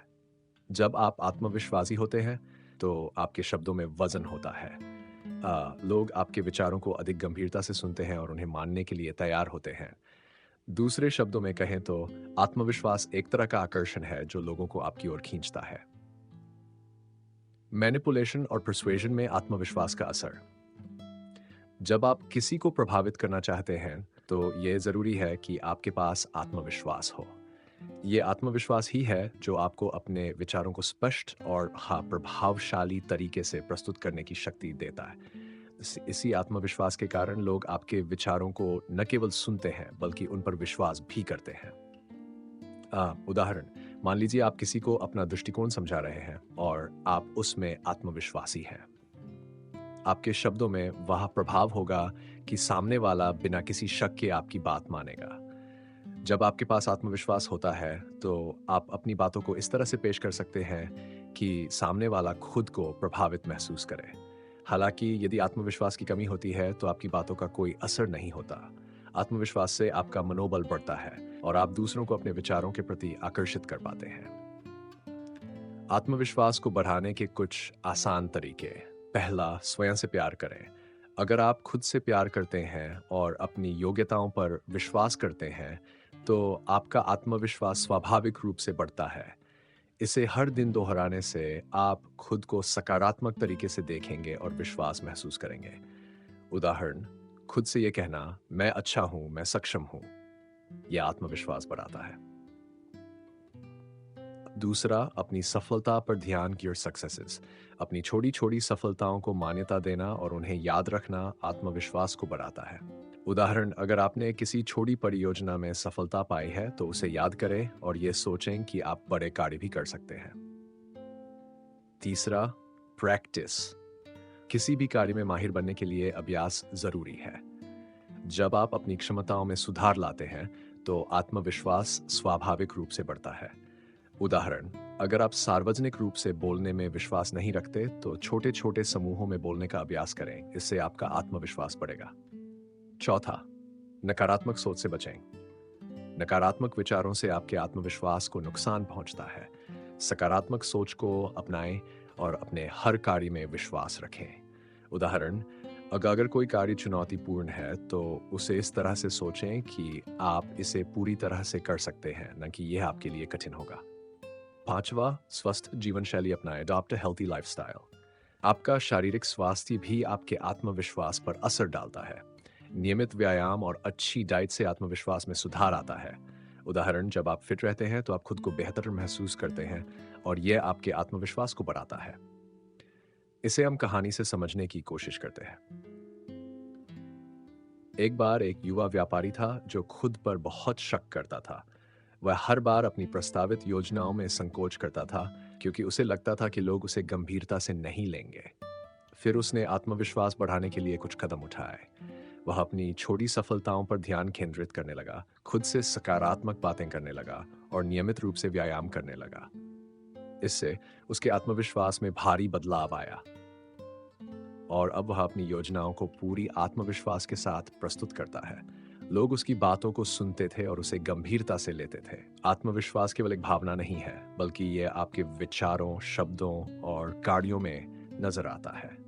जब आप आत्मविश्वासी होते हैं, तो आप हर कार्य में सफलता प्राप्त करते हैं। यह न केवल आपके व्यक्तित्व को सशक्त बनाता है, बल्कि लोगों को आपके प्रति आकर्षित करता है। आत्मविश्वास मैनिपुलेशन और परसुएशन की कला में एक शक्तिशाली तत्व है। ये आपके शब्दों में वजन और प्रभाव लाता है। इसलिए अपने आत्मविश्वास को बढ़ाने के तरीके अपनाकर आप अपनी सफलता को और अधिक सशक्त बना सकते हैं। तो दोस्तों, यह था आत्मविश्वास और प्रभाव का अध्याय। अगले अध्याय में हम जानेंगे कि कैसे आप अपनी भावनाओं और विचारों को नियंत्रित करके अधिक प्रभावशाली बन सकते हैं। चैप्टर 12, डर और इच्छा का उपकरणों के रूप में उपयोग। क्या आपने कभी सोचा है कि डर और इच्छा जैसे दो ताकतवर भावनाओं का उपयोग कैसे किया जा सकता है? क्या अगर मैं आपको बताऊं कि इन दोनों भावनाओं का सही तरीके से उपयोग करके आप किसी को अपनी बात मानने के लिए प्रेरित कर सकते हैं? आज हम द आर्ट ऑफ मैनिपुलेशन के 12वें अध्याय के बारे में बात करेंगे। डर और इच्छा का उपकरणों के रूप में उपयोग। यह अध्याय आपको सिखाएगा कि डर और इच्छा को मैनिपुलेशन के उपकरण के रूप में कैसे उपयोग करें। इन दोनों भावनाओं का संतुलन कैसे बनाए रखें। इनका उपयोग करने के दौरान किन बातों का ध्यान रखें। हम सभी जानते हैं कि डर और इच्छा इंसान के सबसे शक्तिशाली इमोशन होते हैं। ये दोनों भावनाएं यदि सही तरीके से समझी जाए तो किसी भी व्यक्ति को किसी भी दिशा में प्रभावित कर सकती हैं। चाहे वह कोई निर्णय लेना हो या फिर किसी खास कार्य को करना हो, डर और इच्छा का उपयोग करके हम किसी भी स्थिति को अपने पक्ष में मोड़ सकते हैं। अब सवाल ये उठता है, क्या हमें इन दोनों भावनाओं का इस्तेमाल करना चाहिए? जवाब है हाँ, लेकिन समझदारी से। डर को उपकरण के रूप में इस्तेमाल कैसे करें? डर वह भावना है जो किसी भी व्यक्ति को उसके आरामदायक क्षेत्र से बाहर निकालने की ताकत रखती है। कभी कभी डर के जरिए आप किसी को प्रेरित कर सकते हैं कि वह कुछ कार्य करे जिससे वह सामान्य रूप से न कर पाता, लेकिन डर का उपयोग तभी प्रभावी होता है जब यह ठीक से संतुलित हो। अगर यह अत्यधिक हो जाए तो व्यक्ति घबराकर कुछ भी करने से डर सकता है। उदाहरण के तौर पर, मान लीजिए आपके पास एक ग्राहक है जिसे आप अपनी सेवा बेचने की कोशिश कर रहे हैं। आप ये जानने के बाद उसे ये समझा सकते हैं कि अगर उसने अब नहीं खरीदी तो वह भविष्य में कोई और बेहतरीन अवसर खो सकता है। ये डर उसे प्रेरित करेगा क्योंकि उसे ये महसूस होगा कि वह कुछ बड़ा खोने वाला है। इच्छा को उपकरण के रूप में इस्तेमाल करना अच्छा भावना है जो हमें किसी खास चीज को प्राप्त करने की ओर प्रेरित करती है। जब कोई व्यक्ति किसी चीज की गहरी इच्छा करता है तो वह उसे प्राप्त करने के लिए किसी भी हद तक जा सकता है। इसी इच्छा का उपयोग करके आप किसी व्यक्ति को अपने पक्ष में ला सकते हैं। उदाहरण के तौर पर, अगर आप किसी को अपनी टीम में शामिल करना चाहते हैं तो आप उसे ये दिखा सकते हैं कि इस टीम में शामिल होने से उसे अधिक सम्मान, पैसा या अवसर मिलेंगे। ये इच्छा उस व्यक्ति को प्रभावित करेगी और वह इस अवसर को स्वीकार करने के लिए तैयार हो जाएगा। डर और इच्छा का संतुलन बनाए रखना। डर और इच्छा दोनों भावनाएं प्रभावी हैं, लेकिन इनका संतुलन बनाए रखना बहुत जरूरी है। अगर डर अत्यधिक हो तो व्यक्ति घबराकर काम नहीं करेगा, और अगर इच्छा अत्यधिक हो तो वह कभी भी संतुलित निर्णय नहीं ले सकेगा। इसलिए इन दोनों भावनाओं का उपयोग संयमित तरीके से करना चाहिए। उदाहरण, किसी को नौकरी के लिए आकर्षित करने के लिए आप उसे यह समझा सकते हैं कि अगर उसने यह अवसर नहीं लिया तो उसे भविष्य में पछताना पड़ेगा। डर और साथ ही यह भी दिखा सकते हैं कि इस नौकरी से उसकी जिंदगी में क्या फायदे होंगे। इस तरह डर और इच्छा का संयोजन उस व्यक्ति को प्रेरित करेगा। डर और इच्छा का उपयोग करते समय ध्यान रखने योग्य कुछ बातें। पहला, इमोटिव रूप से सटीकता, एक्यूरेसी। डर और इच्छा को ज्यादा इमोटिव तरीके से पेश करना जरूरी है, लेकिन यह गलत नहीं होना चाहिए। जब आप इनका इस्तेमाल करते हैं तो यह सच्चाई के आधार पर होना चाहिए। दूसरा, प्रेरणा, मोटिवेशन। डर और इच्छा को प्रेरणा के रूप में पेश करें। यह कभी भी घबराहट या दबाव महसूस न कराए। सही दिशा में इनका उपयोग किसी को बेहतर करने के लिए प्रेरित कर सकता है। तीसरा, समझदारी से प्रयोग, यूज वाइजली। जब आप इन दोनों भावनाओं का इस्तेमाल करें तो ये समझदारी से करें। इनका अत्यधिक उपयोग या गलत जगह पर प्रयोग किसी को उल्टा भी पड़ सकता है। कहानी के माध्यम से समझने की कोशिश करते हैं। एक बार एक व्यापारी था जो अपनी नई योजना को अपने ग्राहकों के सामने लाने में सफल नहीं हो पा रहा था। फिर उसने सोचा कि क्यों न वह अपने ग्राहकों को ये डर दिखाए कि यदि वे अब इस योजना का हिस्सा नहीं बने तो भविष्य में उन्हें एक शानदार अवसर हाथ से निकल जाएगा। इसी के साथ उसने ये भी बताया कि इस योजना में शामिल होने से उन्हें जो अवसर मिलेंगे वे उन्हें जीवन भर की सफलता दिला सकते हैं। इस संयोजन से उसके ग्राहकों में जागरूकता और इच्छा दोनों पैदा हुई और वे योजना का हिस्सा बनने के लिए तैयार हो गए। इन दोनों भावनाओं का सही तरीके से उपयोग आपके प्रयासों को प्रभावी बना सकता है। आप न केवल अपनी बातों को प्रभावी तरीके से प्रस्तुत कर सकते हैं, बल्कि दूसरों को भी प्रेरित कर सकते हैं। यहाँ तक कि आप उन्हें एक ऐसे दिशा में प्रेरित कर सकते हैं जिससे वे पहले कभी नहीं सोचे थे। डर और इच्छा मैनिपुलेशन के सबसे शक्तिशाली उपकरण हो सकते हैं। इनका संतुलित और समझदारी से उपयोग करने से आप किसी को प्रभावित करने में सक्षम हो सकते हैं। इसलिए डर और इच्छा को अपनी शक्ति बनाएं और इनका सही उपयोग करें।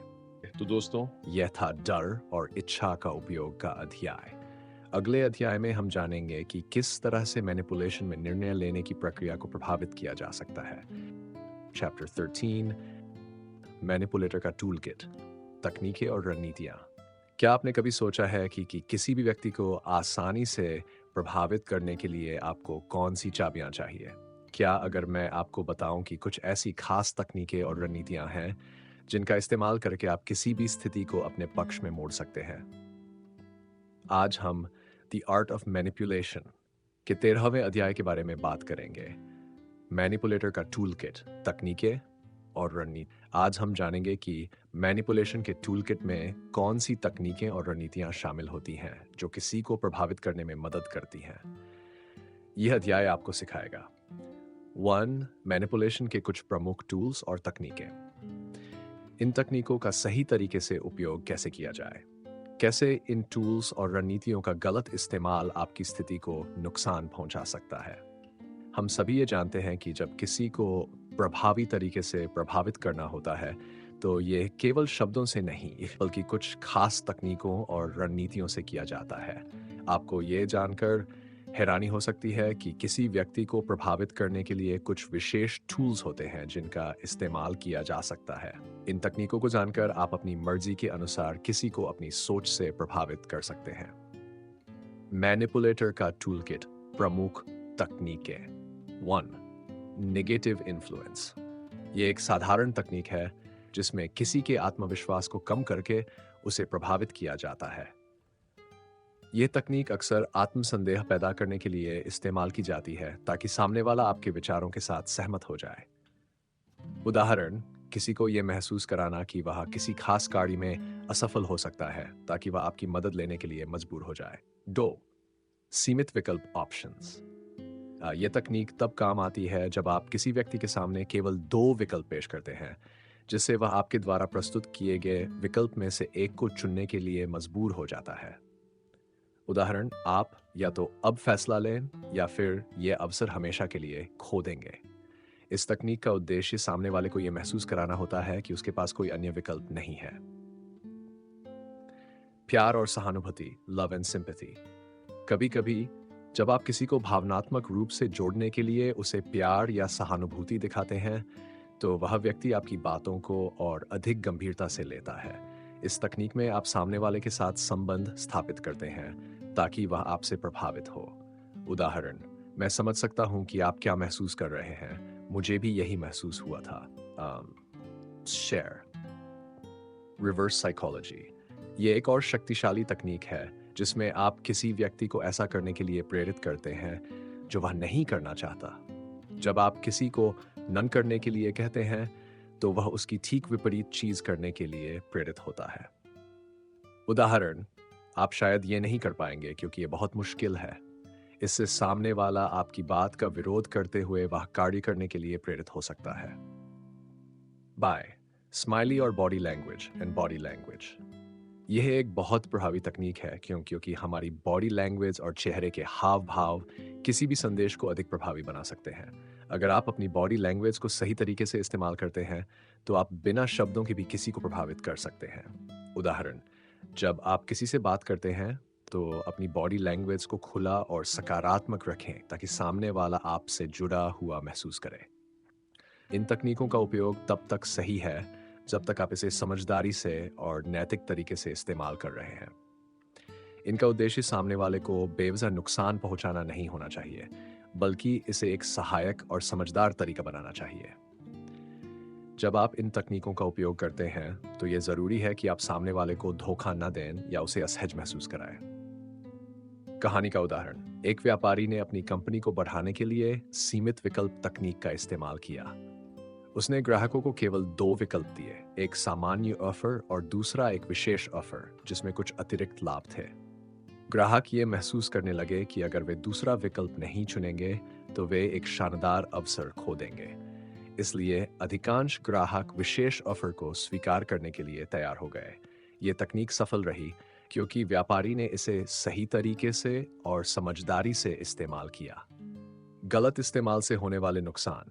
जब आप इन तकनीकों का गलत तरीके से इस्तेमाल करते हैं तो ये आपकी विश्वसनीयता और रिश्तों को नुकसान पहुंचा सकता है। अगर लोग ये समझने लगे कि आप उन्हें प्रभावित करने के लिए हमेशा इन तकनीकों का इस्तेमाल करते हैं तो वे आपसे दूर हो सकते हैं। इसलिए इनका उपयोग बहुत सावधानी से करें और यह सुनिश्चित करें कि आप किसी को नुकसान न पहुंचाएं। मैनिपुलेशन के टूलकिट में बहुत सी शक्तिशाली तकनीकें और रणनीतियां होती हैं जो आपके प्रभाव को बढ़ा सकती है, लेकिन इनका उपयोग करते समय समय समझदारी और नैतिकता का ध्यान रखना जरूरी है। जब आप इन तकनीकों को सही तरीके से और सकारात्मक उद्देश्य के लिए इस्तेमाल करते हैं, तो आप प्रभावी ढंग से किसी को अपनी ओर आकर्षित कर सकते हैं। तो दोस्तों, यह था मैनिपुलेटर का टूलकिट का अध्याय। अगले अध्याय में हम जानेंगे कि किस तरह से मैनिपुलेशन के खतरे से बचने के लिए बचाव के उपाय किए जा सकते हैं। चैप्टर 14, प्रभाव और नियंत्रण के बीच की महीन रेखा। क्या आप जानते हैं कि प्रभाव और नियंत्रण के बीच एक महीन रेखा होती है जो अक्सर नजरअंदाज कर दी जाती है? कभी कभी हम ये सोचते हैं कि हम किसी को प्रभावित कर रहे हैं, लेकिन असल में हम उसे नियंत्रित कर रहे होते हैं। क्या फर्क है इन दोनों में? और क्या आपको ये पता है कि ये महीन रेखा कैसे आपके जीवन पर प्रभाव डाल सकती है? आज हम द आर्ट ऑफ मैनिपुलेशन के 14वें अध्याय के बारे में बात करेंगे, प्रभाव और नियंत्रण के बीच की महीन रेखा। आज हम जानेंगे कि प्रभाव और नियंत्रण के बीच की महीन रेखा क्या है और इन दोनों के बीच अंतर को कैसे समझ सकते हैं। यह अध्याय आपको सिखाएगा 1. प्रभाव और नियंत्रण के बीच क्या अंतर होता है, कैसे हम प्रभाव डालते हुए भी नियंत्रण से बच सकते हैं। 3. इन दोनों के बीच संतुलन बनाए रखते हुए अपने लक्ष्यों को प्राप्त कर सकते हैं। अध्ययन की शुरुआत। आपने शायद कभी महसूस किया होगा कि जब आप किसी पर प्रभाव डालते हैं तो वह आपकी बातों को समझता है और सहमति जताता है। लेकिन अगर यह प्रभाव इतना मजबूत हो जाता है कि वह व्यक्ति अपनी इच्छाओं को पूरी तरह से छोड़ देता है, तो यह नियंत्रण बन जाता है। यह फर्क बहुत ही महीन होता है और अगर इसे ठीक से समझा नहीं जाए तो हम अपनी स्थिति और रिश्तों को नुकसान भी पहुंचा सकते हैं। आज हम समझेंगे कि प्रभाव और नियंत्रण के बीच ये महीन रेखा कहाँ है और इसे कैसे पहचाना जाए। प्रभाव क्या है? प्रभाव वह स्थिति है जब आप किसी व्यक्ति को किसी काम के लिए प्रेरित करते हैं, बिना उसे बलात्कारी तरीके से प्रभावित किए। ये एक सकारात्मक प्रक्रिया है जिसमें आप किसी को अपने विचारों और दृष्टिकोण से आकर्षित करते हैं। इसे उदाहरण के तौर पर इस तरह समझ सकते हैं, जब आप किसी को अच्छे स्वास्थ्य के फायदे बताते हैं और उसे एक्सरसाइज करने के लिए प्रेरित करते हैं, तो आप उस पर प्रभाव डाल रहे होते हैं। ये व्यक्ति खुद से निर्णय लेता है और अपनी इच्छाओं के अनुसार बदलाव करता है। नियंत्रण क्या है? नियंत्रण तब होता है जब आप किसी व्यक्ति के विचारों, भावनाओं और निर्णयों को अपनी इच्छा के अनुसार मोड़ने की कोशिश करते हैं। यह एक जबरदस्त प्रक्रिया होती है जहां व्यक्ति अपनी इच्छाओं को पूरी तरह से छोड़ देता है और आपके अनुसार चलता है। नियंत्रण में व्यक्ति का आत्मविश्वास और आत्मनिर्णय की शक्ति कम हो जाती है। उदाहरण के तौर पर, अगर आप किसी को उसकी पसंद और इच्छा के खिलाफ कुछ करने के लिए मजबूर करते हैं, तो यह नियंत्रण बन जाता है। प्रभाव और नियंत्रण के बीच अंतर, यानी सशक्तिकरण, एम्पावरमेंट बनाम दबाव, प्रेशर। प्रभाव डालने में आप सामने वाले को सशक्त करते हैं ताकि वह अपनी पसंद और निर्णयों को बेहतर तरीके से समझे। वहीं नियंत्रण में आप उस व्यक्ति पर दबाव डालते हैं ताकि वह आपकी इच्छाओं के अनुरूप काम करे। जो स्वतंत्रता बनाम बंधन, फिर दिस बॉन्डेज। प्रभाव व्यक्ति को अपनी सोच को विस्तारित करने का मौका देता है, जबकि नियंत्रण उसे मानसिक रूप से बंधित कर देता है। प्रभाव के तहत व्यक्ति अपनी इच्छाओं के मुताबिक निर्णय लेता है, जबकि नियंत्रण में वह किसी और के निर्देशों का पालन करता है। समझ और विश्वास बनाम डर और दबाव, understanding and trust, fear and coercion. प्रभाव में आप दूसरे व्यक्ति के विचारों और विश्वासों का सम्मान करते हैं और उसे समझने की कोशिश करते हैं, जबकि नियंत्रण में डर और दबाव के माध्यम से किसी व्यक्ति को आपकी इच्छाओं के अनुरूप चलने के लिए मजबूर किया जाता है। जब आप प्रभाव डालने की कोशिश कर रहे होते हैं, तो ये जरूरी है कि आप ये ध्यान रखें कि सामने वाला व्यक्ति अपनी स्वतंत्रता और सोच को बनाए रखे। यदि आप उसकी भावनाओं और निर्णयों का सम्मान करते हुए प्रभाव डालते हैं, तो यह सकारात्मक होता है। लेकिन अगर आप उसे अपनी इच्छाओं के मुताबिक पूरी तरह से मोड़ने की कोशिश करते हैं, तो यह नियंत्रण बन जाता है। सामने वाले की स्वतंत्रता और सम्मान को कभी न भूलें। उदाहरण, मान लीजिए आप अपने किसी दोस्त को नई नौकरी के लिए प्रेरित करना चाहते हैं। अगर आप उसे यह समझाते हैं कि वह इस अवसर से अपने करियर में और प्रगति कर सकता है, तो आप उस पर प्रभाव डाल रहे हैं। लेकिन अगर आप उसे ये कहकर दबाव डालते हैं कि अगर उसने ये नौकरी नहीं ली तो वह पूरी जिंदगी पछताएगा, तो ये नियंत्रण बन जाता है। यहाँ आप उसकी स्वतंत्र इच्छा और निर्णय पर दबाव बना रहे होते हैं। प्रभाव और नियंत्रण में संतुलन। जब आप प्रभाव डालने की कोशिश करते हैं तो यह जरूरी है कि आप सामने वाले की स्वतंत्रता का सम्मान करें। आपको यह समझना होगा कि किसी व्यक्ति के लिए बदलाव की प्रेरणा उसे स्वीकृति और विश्वास के आधार पर मिलनी चाहिए, न कि दबाव और डर से। इसलिए जब भी आप किसी पर प्रभाव डालें तो ध्यान रखें कि आप उसे मार्गदर्शन दे रहे हैं, न कि उस पर नियंत्रण कर रहे हैं। प्रभाव और नियंत्रण के बीच का अंतर बहुत महीन है और इसे पहचानना किसी भी मैनिपुलेटर के लिए महत्वपूर्ण होता है। जब आप किसी को प्रभावित करते हैं तो आप उसे उसकी स्वतंत्र इच्छाओं के साथ निर्णय लेने के लिए प्रेरित करते हैं। लेकिन अगर आप उसे पूरी तरह से नियंत्रित करने की कोशिश करते हैं तो आप उसकी स्वतंत्रता छीन सकते हैं। इसलिए प्रभाव और नियंत्रण के बीच की महीन रेखा को समझना और उसका सही तरीके से पालन करना बहुत जरूरी है। तो दोस्तों, यह था प्रभाव और नियंत्रण के बीच की महीन रेखा का अध्याय। अगले अध्याय में हम जानेंगे कि कैसे हम मैनिपुलेशन से बचने के उपाय अपना सकते हैं। चैप्टर 15, मैनिपुलेशन में केस स्टडी। क्या आपने कभी सोचा है कि मैनिपुलेशन कैसे असल जिंदगी में काम करता है? क्या अगर मैं आपको बताऊं कि हमारे आसपास रोज मैनिपुलेशन की कई मिसालें हैं जो हमें नजर नहीं आती? आइए आज हम द आर्ट ऑफ मैनिपुलेशन के 15वें अध्याय मैनिपुलेशन में केस स्टडीज में बात करें और जानें कि असल जिंदगी में मैनिपुलेशन कैसे काम करता है। आज हम इस अध्याय में मैनिपुलेशन के कुछ केस स्टडीज के बारे में जानेंगे। ये केस स्टडीज हमें यह समझने में मदद करेंगी कि मैनिपुलेशन तकनीकें असल जीवन में कैसे काम करती हैं और कैसे लोग इसे विभिन्न परिस्थितियों में इस्तेमाल करते हैं। यह अध्याय आपको सिखाएगा 1. मैनिपुलेशन की तकनीकों को असल जीवन में कैसे लागू किया जाता है। मैनिपुलेटर के व्यवहार को कैसे पहचाना जाए। 3. विभिन्न स्थितियों में मैनिपुलेशन के प्रभाव और परिणामों को समझना। मैनिपुलेशन की तकनीकों का प्रयोग केवल किताबों या थ्योरी में ही नहीं होता, बल्कि यह हमारी रोजमर्रा की जिंदगी में भी बहुत आम है। आपने अक्सर देखा होगा कि किसी ने किसी दूसरे को अपने फायदे के लिए प्रभावित किया हो या फिर किसी ने अपनी इच्छाओं को दूसरों पर थोपने के लिए मैनिपुलेशन की तकनीकों का इस्तेमाल किया हो। आज हम कुछ ऐसी वास्तविक जीवन की घटनाओं पर चर्चा करेंगे जहां मैनिपुलेशन का प्रभाव और परिणाम दोनों ही देखने को मिले। राजनीतिक मैनिपुलेशन। राजनीति में मैनिपुलेशन एक सामान्य बात है, लेकिन क्या आपने अपने गौर किया कि कैसे एक नेता अपने भाषण और विचारों के माध्यम से लोगों को प्रभावित करता है? मान लीजिए एक चुनावी उम्मीदवार जनता के सामने आता है और लोगों के सामने उनके मुद्दों को उठाता है, लेकिन ये मुद्दे केवल कुछ खास उद्देश्यों को पूरा करने के लिए होते हैं। ये नेता जनता की भावनाओं से खेलता है, उन्हें यह एहसास दिलाता है कि वह उनकी समस्याओं को समझता है और उनके लिए समाधान लाएगा। ये पूरी तरह से मैनिपुलेशन का एक उदाहरण है। भावनाओं और विचारों से खेलकर लोगों को प्रभावित किया जाता है। प्रभाव। चुनाव में जीतने के लिए सही मुद्दों को उठाकर जनता का समर्थन प्राप्त किया जाता है। नतीजा। सत्ता में आने के बाद नेताओं द्वारा उठाए गए मुद्दे अधिकतर केवल चुनावी हथकंडे साबित होते हैं। व्यापारिक मैनिपुलेशन। कभी सोचा है कि विज्ञापन और मार्केटिंग कंपनियां कैसे हमें एक उत्पाद खरीदने के लिए मजबूर करती हैं?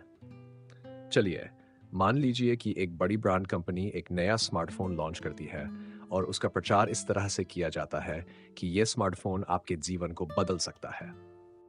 वह कंपनी अपने मार्केटिंग एडवर्टाइजिंग में आपको यह समझाती है कि इस स्मार्टफोन के बिना आपका जीवन अधूरा रहेगा। ये एक तकनीकी मैनिपुलेशन है जिसमें आपको विश्वास दिलाया जाता है कि अगर आपने ये उत्पाद खरीदा तो आपकी जिंदगी बेहतर हो जाएगी।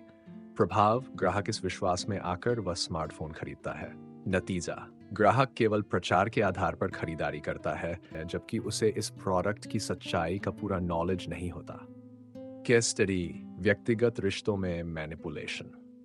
क्या कभी आपने किसी रिश्ते में महसूस किया है कि एक व्यक्ति दूसरे को अपनी इच्छाओं के अनुसार चलाने के लिए दबाव डालता है? एक सामान्य उदाहरण यह हो सकता है कि कोई पार्टनर दूसरे को किसी खास निर्णय के लिए प्रेरित करता है, जैसे कि कहीं घूमने जाने के लिए, लेकिन वह ये नहीं बताता कि यह उसका खुद का निजी इंटरेस्ट है। ये केवल एक तरह का भावनात्मक मैनिपुलेशन है, जहां एक व्यक्ति अपने फायदे के लिए दूसरे को प्रभावित करता है। प्रभाव पार्टनर को लगेगा कि यह उसका खुद का निर्णय है, जबकि असल में उसे प्रभावित किया जा रहा है। नतीजा, रिश्ते में असंतोष या भ्रम पैदा हो सकता है, क्योंकि एक व्यक्ति दूसरे पर हावी हो जाता है। कार्यस्थल में मैनिपुलेशन, कभी आपने ध्यान दिया है कि कुछ लोग अपने सहयोगियों के विचारों और निर्णयों पर प्रभाव डालने के लिए अपने काम का श्रेय लेने की कोशिश करते हैं? मान लीजिए एक व्यक्ति अपनी टीम के किसी काम में महत्वपूर्ण योगदान नहीं करता, लेकिन जब वह टीम को किसी सफलता के करीब लाता है, तो वह खुद को ही उस सफलता का श्रेय लेने की कोशिश करता है। ये एक स्पष्ट मैनिपुलेशन है। खुद की छवि को बेहतर बनाने के लिए दूसरों के काम का फायदा उठाया जाता है। प्रभाव, सहकर्मी उसकी बातों पर भरोसा करने लगते हैं। नतीजा, दूसरों को पता चलता है कि यह व्यक्ति टीम के काम का फायदा उठा रहा है, जिससे माहौल में असंतोष उत्पन्न हो सकता है। मैनिपुलेशन के इन सभी केस स्टडीज से हम यह समझ सकते हैं कि मैनिपुलेशन के तुरंत फायदे हो सकते हैं, लेकिन इसके दीर्घकालिक प्रभाव अधिकतर नकारात्मक होते हैं। चाहे वह राजनीति, व्यापार, व्यक्तिगत रिश्ते या कार्यस्थल हो, मैनिपुलेशन का अंत कभी भी अच्छा नहीं होता। लोगों के साथ संबंधों में टूटन, विश्वास का ह्रास और मानसिक तनाव इसकी पहचान होते हैं। मैनिपुलेशन का असर असल जिंदगी में अक्सर देखा जाता है, और इसके परिणाम हमेशा सीधा और सरल नहीं होते।